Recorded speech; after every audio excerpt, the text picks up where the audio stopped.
भारतीय रेल्वेने 1 जुलैपासून नवीन नियम लागू केले आहेत. त्याचा परिणाम तुमच्यावर होणार आहे. तुम्हाला हे नियम माहिती नसतील तर तुमचं नुकसान होऊ शकतं. आता तिकीट बुकिंग करण्याआधी तुम्ही हे नियम समजून घ्या.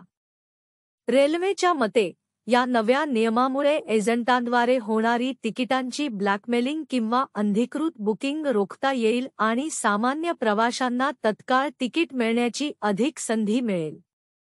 यामुळे तत्काळ बुकिंग सामान्य प्रवाशांसाठी पारदर्शक आणि सुलभ होईल, असं रेल्वे मंत्रालयाचं म्हणणं आहे. तुमच्या IRCTC वर अकाउंट असेल तर आधार नंबर लिंक करणं अत्यावश्यक आहे. याशिवाय बुकिंग दरम्यान तुमच्या आधारला लिंक असलेल्या नंबरवर OTP येईल, तोही तुम्हाला देणं आवश्यक आहे.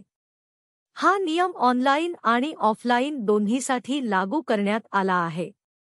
याशिवाय तात्काळ तिकिटासाठी देखील वेळा जाहीर करण्यात आल्या आहेत.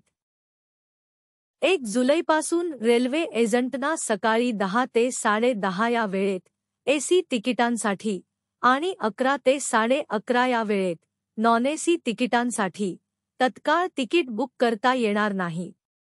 या अर्ध्या तासात केवळ सामान्य वापरकर्तेच तिकीट बुक करू शकतील. यामुळे सर्वसामान्य लोकांना मोठा दिलासा मिळणार आहे. त्यांना तिकीट बुकिंग करणं शक्य होणार आहे. अशा प्रकारचे व्हिडिओ पाहायचे असतील तर आमच्या YouTube चॅनेलच्या खाली असलेले सबस्क्राईब बटनवर क्लिक करा आणि बेलवर क्लिक करून ऑल वर क्लिक करा.